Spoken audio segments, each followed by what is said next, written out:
The diagram below shows a pendulum oscillating between position A and C. It takes 3 seconds to go from A to C and back to B. What is its period? What is its period? So the question is to calculate periods, which is denoted by capital letter T. And this period is calculated by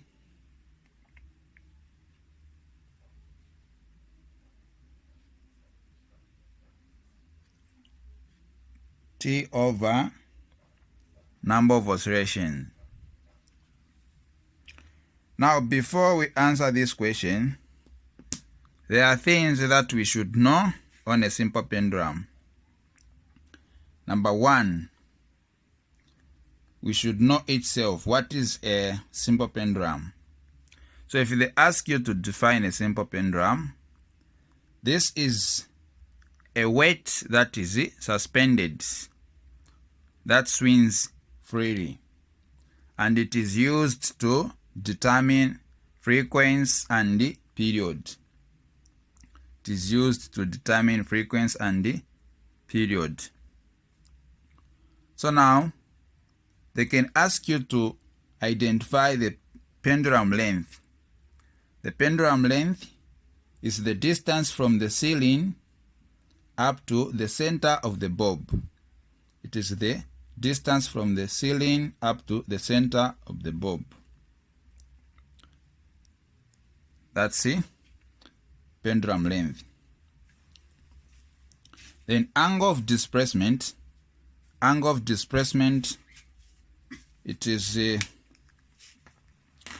angle between the resting position of the bulb and the displaced position of the bulb, which is denoted by this symbol, theta.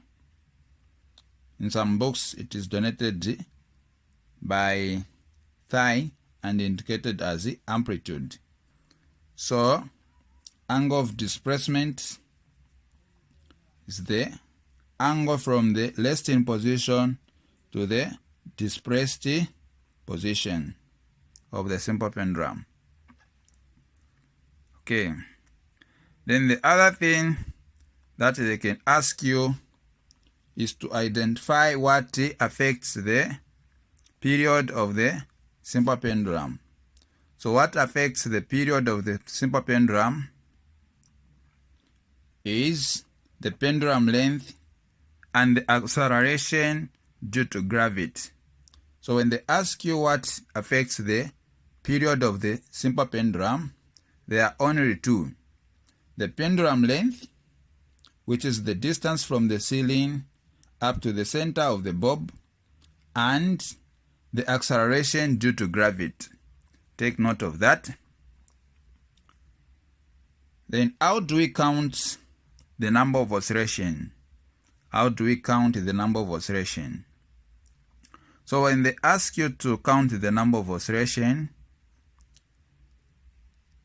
like when the bulb is starting from A to C and back to A.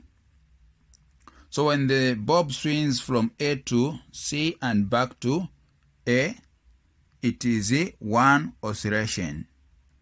When the bulb swings from A to B, it is half. It is quarter. When it swings from A to B, it is quarter. Then from B to C, another quarter. So quarter plus quarter makes half. So from A to C, it's half. Then from C to B, it's another quarter, which will make 3 quarters. 3 quarters. So half plus quarter, it will give us 3 quarters. When it moves from B to A, then it makes one oscillation.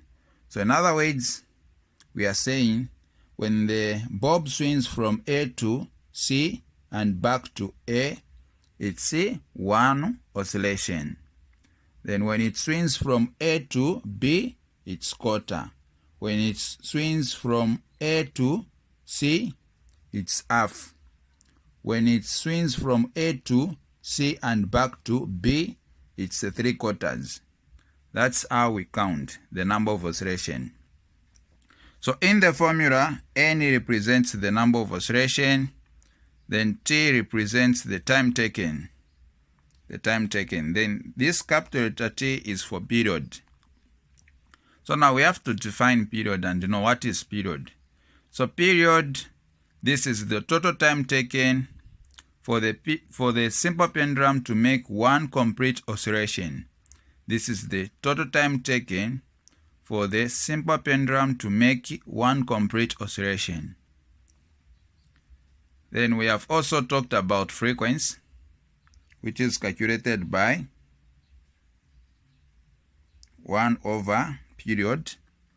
So frequency, this is the total number of oscillation passing at the same point per second. This is the total number of oscillations passing at the same point per second. Okay, so now let's calculate period.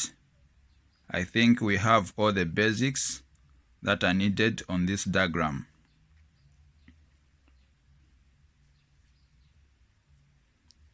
So let's collect data. The diagram below shows a pendulum oscillating between position A and C. It takes 3 seconds. So time, we have 3 seconds to go from A to C and back to B. From A to C and back to B. So we said this one, it is 3/4. So number of oscillations will be 3/4, which is 3 over 4.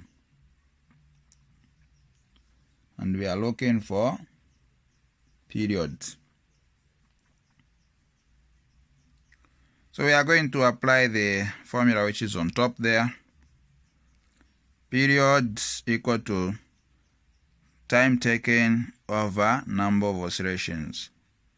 So period is equal to what is the total time taken? It's 3 seconds over number of oscillations. It's 3 over 4.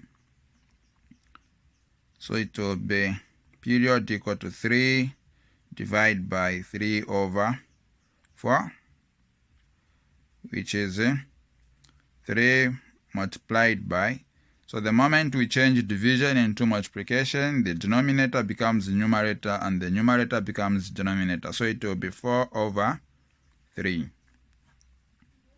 So our period is going to be, when we cancel, it is going to be 1 times 4, which is 4 seconds. So this is the period we have calculated. Suppose they also want you to find the frequency. We can just say this is A for period, then frequency.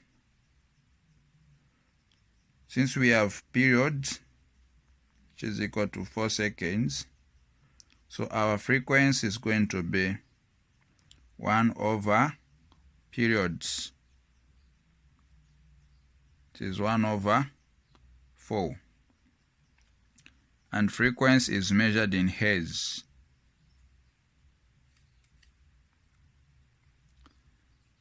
That's all for today, and thank you for watching. Don't forget to subscribe to my channel for more physics videos and mathematics videos. This is Mr. Mrenga E. Thank you.